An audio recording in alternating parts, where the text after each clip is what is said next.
Let's create some lead form assets, formerly known as lead form extensions, so you can actually start building your email list or collecting contacts and leads straight from your Google ad without anyone ever actually having to go to your website.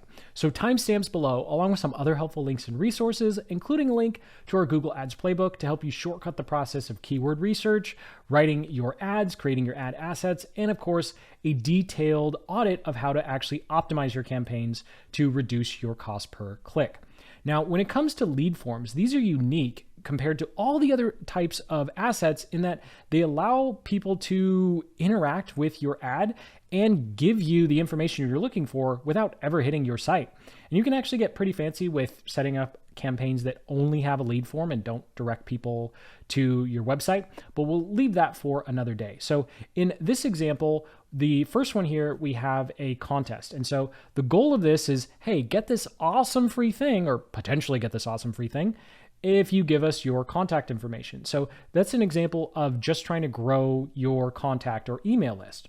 The second one is designed to open up the sales conversation, which is the second goal that you might have for these types of ad asset. So whatever your goal is, you can try both or just stick to the one that makes the most sense for your business, product, or services. But generally, you're either going to be looking to grow your email list or you're going to be looking to start that sales conversation. So here's some examples of what you might want to do, whether it's offering a free consultation, maybe you're offering a free trial, or just trying to get someone on a demo to start that sales conversation, or you're going to offer some sort of free report, audit, or webinar to get people to join your email list. And so the sales conversation happens through an email sequence as opposed to trying to collect their contact information right off the bat. Now, when it comes to the lead form, what's cool is Google will autofill all of those form fields that you ask for. That they already have information for. However, you want to minimize the amount you actually ask for. So the minimum I think works is asking for their name and then either their email or their phone number. If you need both, okay, fine, go ahead and ask for both. But if your goal is to grow your email list, then just ask for their email. You're going to get a lot more people opting in. If your goal is to start that sales conversation, then you probably want the phone number more than the email. But of course, you can always test both, right? So you can create one form that only asks for the email. You can create another form that only asks for the phone number, and you could see which one does better over time. So definitely don't feel like you have to get it right on just one form or one part. So now let's talk about what you actually want to do with the form with this particular example. So at the top here, you'll have an image. I'll go through an example of what that looks like and the dimensions. You'll have your company name, and then you'll have about 200 characters of text, or I say about, but it is 200 characters of text where you tell people why they should opt in, right? So we want to talk about specific benefits of what we're offering. We want to talk about how it's going to help them overcome roadblocks, things that are getting in the way, or we could talk about results that they're after. So, and then once they enter their information, the confirmation is going to look something like this. And if you're focused on growing your email list, I know I'm spending a lot of time here. If you want to skip ahead to the timestamps below, if you want to just skip ahead to the interface, if you're growing your email list, tell them to go check their inbox. Don't send them someplace else unless you have another step in the sales process that's ready to go right now. And I'll show you what that how that works in a moment. But essentially what we want people to do is go open that email, because then it's going to help with the internet service provider knowing that you're not a spammer and whoever just joined your email list actually wants to open your email. So that's really important if you're thinking long-term in terms of getting people to open your emails and your emails actually being delivered, as opposed to internet service providers looking at your particular sender address as spam. Because if you get a bunch of people filling out these forms and then they never open the email, you're going to look like a spammer, and then it's not really going to work out well. So long-winded way of saying it's really important to tell people to go check their email. So here is an example. Let's say I'm offering a Facebook ads audit. I always go back to this example. So copy this roadmap to eliminate wasteful clicks and launch your own buyer campaigns so you can double your leads with the same budget you have now, get free access when you complete the form below. So if you have extra characters, telling people to complete the form below is really powerful. I know it sounds simple, like, well, of course they're going to complete the form. No, we need to tell them exactly what to do. Complete the form below. And as you can see here, we're telling them what they're going to get. They're going to get a roadmap, and it's going to help them overcome a roadblock that they're struggling with, which is wasteful clicks in their Facebook ads account. And we're going to help them get a result that they want. Double your leads. Now, of course, we do need to be careful with any sort of claims. 50-50 whether Google lets us say double your leads. So we might have to change that to say increase your leads, or potentially get more leads, or possibly get more leads, whatever takes up less characters. And then, of course, on the same budget you have now is also handling a potential buyer objection. And so if we were doing this to grow our email list, then on the confirmation, we would say confirmed, check your inbox, right? So we want to say, hey, check your inbox. Or if we wanted to get fancy or kind of test the waters a little bit, as you can see with this description, it's saying, hey, it's on your way to your inbox in 5 minutes, but right now, check out this video, right? And this video could be a 5 or 10 minute, little sales video. But what you don't want to do is give them the offer right there. I know that seems counterintuitive. Google's going to force you to put a link there. So whatever link you put there, you could just have it go to a blank thank you page that says, check your inbox again. But whatever you do, force them to go to their inbox and open the email to get whatever it is that they opted in for. So enough about the copywriting and what we could do. Let's jump into the interface and build this thing. So under ads and assets, we'll go ahead and click the blue plus button. Timestamps below if I went through that too fast. I realized I started talking a little too fast there. So we'll go ahead and click on lead form, and then we'll click the account or campaign. Here, I'm just going to leave it at account. And then if you're doing this for the first time, you're going to have to accept their terms. So if I click on accept terms, you'll of course read through this. And this is essentially saying, hey, you're not going to turn around and sell their emails or spam their inbox or do something else that spammers do that ruin email marketing for the rest of us. So we'll go ahead and click on accept. And we'll kick things off by entering in our lead form headline. And so this is a headline that Google will potentially use as part of the ad. So you'll notice it's not actually going to show up here. And then we have our business name, and then we have the description. Now, just between you and me, the business name seems like a really big waste of real estate. Like I would want to put some sort of call to action there, or just say, I'd essentially take the headline and put it in business name again. Although I haven't really had the gall to test that because Google gets really mad when you try and circumvent things. But if you have that thought and you want to push the envelope, go for it. But I recommend just sticking with the business name. So I'll get off that little side rant that's probably not helpful, and we'll come down to contact information. So I'll go ahead and select name here, and then I'll do first and last name separately since we're looking to generate leads.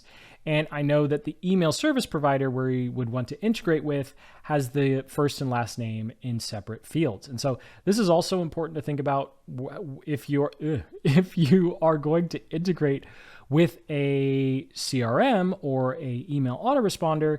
You want to make sure that the format is actually going to make sense. So more on that in a little bit though. So we'll come down here. I'll go ahead and click on phone number and email. This is pretty much the maximum amount of information you want to ask for. And you can see here, these are saying pre-filled. So if someone's already logged into Google and they're browsing and Google has that information, they can go ahead and put that in there. Now, something to note with the email is if you're doing B2B, it might actually make more sense to come down here and select work email instead of this other email address, because Google's probably going to pull in their personal one.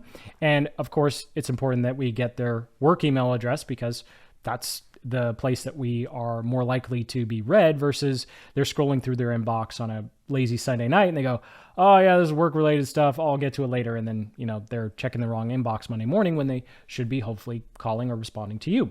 So the other information here, I would go ahead and leave alone until you start getting some data, because the more we ask for, the lower our conversion rates are ultimately going to be. And so it's better to have too many unqualified people and go, we should ask for more information to discourage all those tire clickers versus asking 21 questions right off the bat and then wondering why no leads are coming through the lead form. So we'll go ahead and scroll down here. This is an example of all the different types of questions you can ask. And again, I would recommend just starting with their name, first and last name, their email and or phone number, and then going from there. So if you really need this information and you know that you're going to get just way too many leads, then sure, go ahead and add it. But it makes more sense to slowly add barriers over time and kind of refine the traffic you're getting, as opposed to try to get the perfect person right off the bat. And then again, wonder why you're only getting 1 or 2 leads a week, when it's really just because we're asking for too much information up front.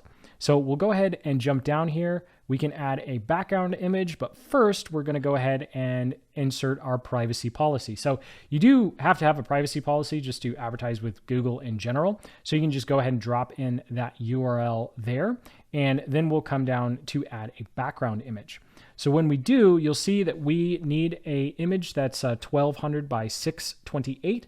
And so this is actually the same standard that you would use for any sort of Discovery, Performance Max, or display ads. And so what I'd recommend doing here is just using a basic stock image, because it's hard to know how exactly it's going to look on mobile or desktop. If you want to spend an hour trying to tweak it, make sure your writing is in the exact right place, go for it. But for time purposes here, I'm just going to upload a photo that I got from Canva, and I'll go ahead and select that. It's already the right dimensions, and I'll go and click on save. And now you can see how it shows up in the lead form on mobile. So we'll go ahead and scroll down to creating the submission message. So this is what's going to show up once someone enters their contact information. So first, we'll go ahead and say confirmed, check your inbox, because we want them to open that email. And then for our description, we'll just drop in a little text saying, hey, why don't you check out this cool video while you wait for the email to come to you? And then, of course, in this video, we would tell them to also go check their inbox, or we'd have a call to action to book a call with us. So everything that we're doing here is pushing someone through the sales process and just giving them more information so they're comfortable either jumping on a phone call or ultimately purchasing whatever our product or service is. So for our call to action here, of course, we have a couple of options. I'm just going to go ahead and click on Learn More. So someone clicks Learn More to go watch the video. Again, I highly discourage having whatever your free offer is right here in this link. Force them to go open their email, because that's going to help with your open rates moving forward with your email marketing. So I'll just go ahead and drop in a random page here, and then we'll come down to selecting our call to action for our ad. So this could be a little confusing, but this is what's going to show up before everything we just talked about. I don't know why it's at the bottom, but we'll go ahead and say download. And then we'll go ahead and change our call to action description to be Facebook ads audit. So you can see over here, it's going to say download and then Facebook ads audit. I probably should put free or limited offer or something like that. I don't think that would actually work with the character limit, but that's the preview of what it's going to look like. So once someone clicks this, then they'll actually see the lead form. So we'll scroll down again, lead form type. We have more volume or more qualified leads. How Google makes this determination, we will never know. And of course, you can, go through the terms that you are automatically agreeing to as you do this. And this is in addition to the terms you just accepted the first time you were setting this up. Lots of legal jargon, right?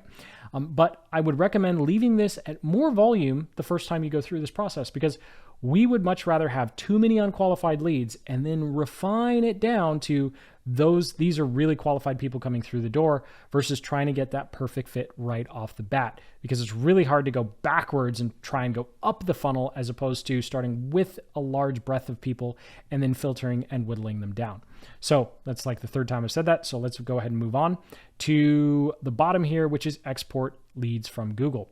So Google does not offer us a direct way to take the leads that we're collecting and put them into whatever CRM you're using.